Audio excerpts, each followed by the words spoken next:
네, 임유진 기자. 먼저 2013년 부동산 시장 한번 살펴봐야 될 것 같습니다. 저는 개인적으로 뭐 대책이 많이 나왔다는 거하고 전세 시장이 후끈 달아올랐다. 이게 바람직한 현상은 아닐 수도 있을 것 같고 뭐 이런 이제 생각들이 많이 떠오르는데 어떻습니까? 2013년 올해를 정리할 만한 부동산 시장 키워드 몇 개 좀 한번 꼽아주시죠. 네, 2013년 부동산 시장은 이 새 정부가 출범하면서 각종 부동산 대책을 쏟아낸 한 해였습니다. 4.1 부동산 대책에 이어서 8.28 전월세 대책, 그리고 그에 따른 후속 조치까지 이 주택시장 정상화를 위한 각종 대책들이 쏟아졌는데요. 그런 만큼 이 정책 실효성에 대한 다양한 평가들이 나왔습니다. 전문가들마다 각자의 입장에서 본 정부 정책에 대한 다양한 평가를 내놨습니다. 네, 그렇습니다.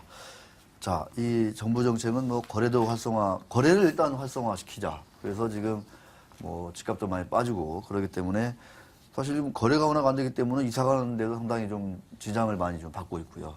그런데 초점이 맞춰져 있다. 이렇게 볼 수 있을 것 같은데 평가를 좀 한번 좀 해주시죠. 네, 이번에 시장 동향 그리고 경매, 상가 등 각 분야의 전문가로 구성된 MTN 부동산 자문단 15명에게 설문조사를 실시했는데요. 올해 부동산 대책에 대한 평가 그리고 내년 부동산 시장에 대한 전망에 관한 질문이었습니다. 다양한 의견들이 나왔는데요. 우선 이 새 정부의 부동산 경기 활성화 정책이 실효성이 있었는가라는 질문에 대해서 응답 항목은 크게 5가지였습니다. 가장 긍정적인 답변인 매우 실효성이 있을 것이다가 6%, 또 어느 정도 실효성이 있을 것이다가 33%를 차지했고요. 네. 또 중립적인 답변인 시장 상황에 따라 달라서 예단하기 어렵다가 26%를 차지했습니다. 이 부정적인 답변인 실효성은 크게 없을 것이다가 33%를 차지했고요. 또 실효성이 아예 없을 것이다라는 가장 부정적인 답변은 없었습니다. 실효성이 있다고 보는 응답자들도 국회에 계류 중인 부동산 관련 법안들이 통과돼야 한다라는 전제를 달았는데요. 이러한 정책들이 시행되어야 효과를 볼 수 있을 것으로 내다봤습니다. 네. 국회가 연말까지 지금 제의를 못하고 있다. 이런 지적들이 좀 마지막까지 난무하고 있는데 자, 한번 좀 지켜봐야 될 것 같습니다. 자, 이 전문가들은 좀 긍정적인 평가 쪽이 조금 의사한 것 같고 부정적이다 이런 쪽으로 보는 견해는 다소 조금 약한 것 같은데 자, 이제 관심은 내년 부동산 시장 전망 일 텐데요. 어떻게 좀 다들 전망을 하고 있습니까? 다행히도 내년도 부동산 시장은 올해보다는 나아질 거란 전망이 우세했습니다. 올해보다 거래와 상승폭 모두 호전될 거란 응답이 60%를 차지했는데요. 올해 상황이 지속될 거란 응답이 26%, 올해보다 침체될 거란 응답이 13%에 불과했던 것과 비교하면 긍정적 평가가 압도적이었습니다. 이 부동산 시장이 살아난다면 그 시기는 내년 2분기가 될 것이라는 응답이 많았고요. 네. 특히 수도권 집값은 내년 상반기에 바닥을 치고 점차 좋아질 거란 응답이 우세했습니다. 그렇습니다. 내년 예상하는 시기인 만큼 다들 좀 이렇게 시각이 좀 긍정적인 게 좀 인지상정인 것 같기도 하고 꼭 그렇다기보다는 좀 살아날 거다 이런 기대감도 많이 반영된 것 같습니다. 우리 은행권 출입하는 이대호 기자도 부동산 시장 남달리 좀 관심을 많이 갖고 있을 것 같은데 궁금한 게 있거나 최근 내년 전망 관련해서 들은 얘기 있거나 좀 질문도 해주시고 좀 많이 좀 해주시죠.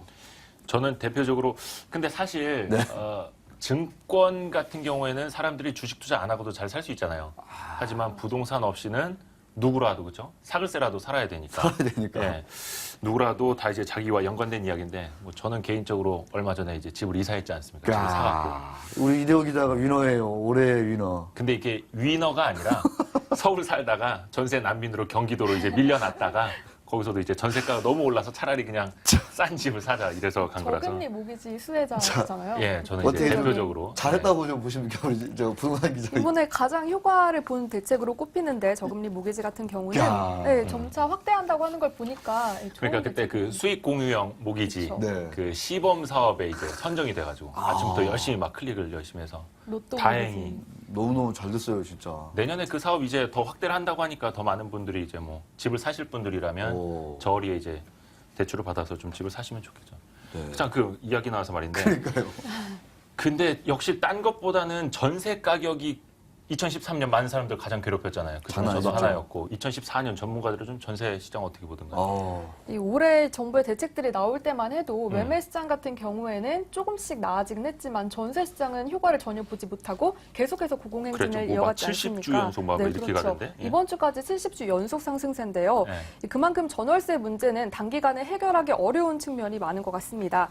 이 전세값 상승이 언제까지 이어질 것인가라는 질문에 내년에도 전세값 상승세가 이어질 거란 전망이 그야말로 압도적이었습니다. 큰일 났군요. MTN 그 부동산 자문단 전원이 내년에도 이 전원이, 상승세가 예. 이어질 전원이? 수밖에 없다고 답했습니다.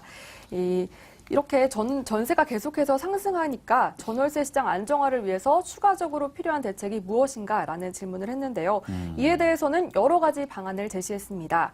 이 전월세 시장 문제는 결국 수급 불균형이 원인인 만큼 이 해법으로는 공급 확대를 꼽은 사람이 가장 많았고요. 네. 또 재건축과 리모델링 활성화를 통한 도심 내 공급을 확대해야 한다는 의견도 있었습니다. 자세한 전문가 이야기 들어보겠습니다. 네. 자, 저는요, 전문가 얘기 잠깐 듣기 전에 저는 비전문가이기도 하지만, 아니, 전세값이 계속 오르면 집 가지고 있는 사람들은 팔려다가 생각이 바뀔 수 있을 것 같아요. 매매 수요로. 그러니까 팔려고 했었는데 전세값이 막 계속 올라버리니까. 집을 가진 사람들 입장에서. 네. 그렇죠. 뭐 앉아서 계속해서 그러니까. 들어오는 대로 가만히 있어도 그냥 세입자가 뭐. 들어오는데.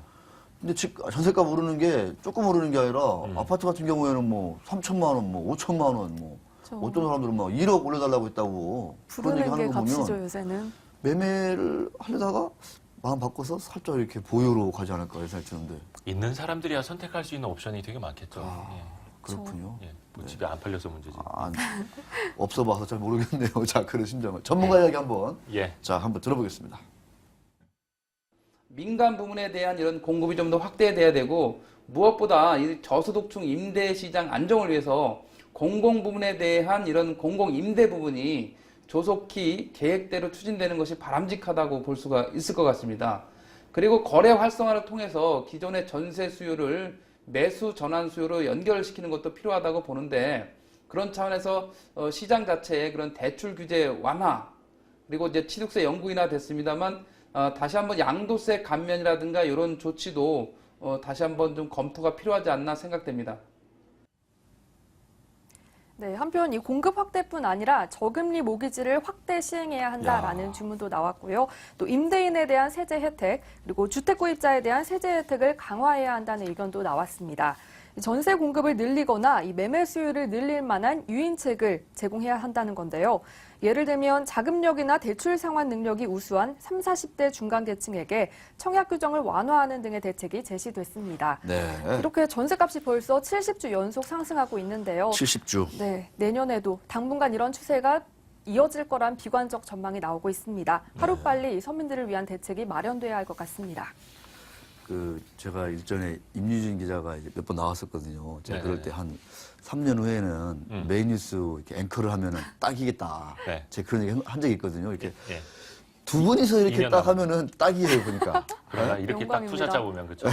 두 분이서 딱 하면은 거의 제 머리가 스타일이 좀 8시 뉴스, 네, 9시 뉴스는 못 가더라도 뭐 7시 뉴스는 충분히 할 수 있을 것 같아요. 우리도 사실은 8시 안밀 수 있어야 되는데. 참. 갑자기 딴소리를. 아니, 예. 크레용 팝도 온다는데 말이죠, 이제. 그만큼 회사 위상이 커진 거잖아요, 지금. 그럼요. 네, 이거 지금 뭔 얘기하는 건지 모르겠지만, 어쨌거나. 저희 이제 기고반장 기자, 저희 그만해야 되거든요, 좀. 우리 이대호 기자, 임유진 기자 좀. 딱 자. 2,000회까지만 하시면 됩니다. 알겠습니다. 자, 전세값이 벌써 70주 연속 상승하고 있다. 네, 참, 이게 말이 70주 연속이죠. 정말 이 전세 살고 있는 분들은 상당히 긴장하고 있는 게 사실이거든요. 네. 저도 마찬가지고요. 자, 이런 생각이 듭니다. 저 이대호 기자, 네네. 준비된 얘기는 아닌 것 같지만 여기 아까 박하수 뭐 팀장님, 물어보시냐고. 박하수 팀장 얘기 들어보면요. 예. 다 풀어라. 뭐 대출 규제도 완화해라. 은행들 입장에서는 지금 규제 완화하면은 이렇게 가게한테 대출해줄 여력이 아직도 많이 있나요? 아니면 그래도 조금 뭐 이런저런 눈치 보면서 이제는 대출을 마음대로 늘릴 만한 상황이 아니라고 봐야 되는 게 맞나요? 어떤 뭐 DTI나 LTV 네. 같은 거요.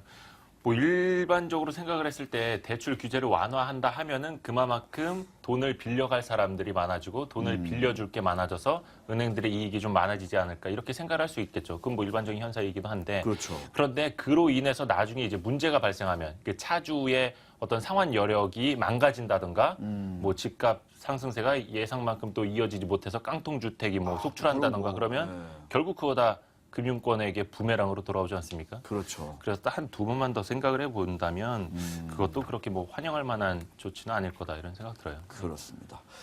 자, 그나마 특히 제 기억에 4분기 들어서 더 조금 뭐 그 어떤 제도 변화와 맞물려서 분양 시장이 좀 많이 좀 이렇게 좋아졌다. 그런 거 지난 시간에 우리 임 기자가 했었잖아요. 자, 내년에도 수도권 시장 어떤 분양 전망은 좀 훨씬 좋다. 이렇게 좀 봅니까? 어떻습니까? 네, 지난번에 제가 말씀드렸듯이 매매 시장과 그 분양 시장이 양극화됐다라고 했는데요. 이 매매 시장의 침체 속에서도 분양 시장은 각종 세제 혜택들의 종료를 앞두고 호황을 누렸는데 내년에도 이 같은 분위기를 이어갈 것 같습니다. 올해와 비슷하거나 올해보다 좋아질 거란 전망이 지배적이었는데요. 인기 지역 중심의 선전을 예상했습니다. 입지나 분양가 경쟁력, 희소성 등의 조건에 따라서 이 분위기가 달라질 거란 얘긴데요. 특히 올해 하반기 투자성이 예상되는 강남권 재건축이나 위례 신도시 등의 분양이 좋은 청약 성적을 거둔 걸 보면 내년에도 교통이 편리한 역세권이나 교육 환경이 좋은 곳, 또 주거 인프라가 갖춰진 입지 호소 등 이러한 조건들이 우수한 지역을 중심으로 좋은 청약 성적을 거둘 것으로 기대했습니다. 자세한 내용 화면으로 함께 만나보시죠. 2014년도에도 수도권 요지에서 분양되는 주택들은 청약통장 쏠림 현상이 나타날 것으로 보이고 다만 그 결정 변수들은 입지적 장점이나 공급의 희소성 그리고 분양가격 경쟁력이 갖춰지는 곳에 수요가 몰리는 양극화가 뚜렷할 것으로 보입니다. 상대적으로 지방은 세종시나 대구 경북권의 청약 호조세는 이어갈 수 있을 것으로 보이지만 전반적으로 지방 대도시의 공급이 최근 급증했기 때문에 이에 따른 분양시장의 상대적인 위축은 지방에서 나타날 수 있습니다. 네, 알겠습니다. 지방은 조금 분양 시장이 좀 위축될 수 있다. 그렇죠. 이런 얘기도 해주시네요. 이제 특히 인기가 있을 만한 지역을 제외하고는 좀 침체될 가능성이 크다라고 보고 있습니다. 네, 알겠습니다. 자, 경매도 뭐 전문가들 분들 유망하게 좀 꼽고 있다. 이런 얘기들은 뭐 많이 좀 기사가 나오는 것 같고요.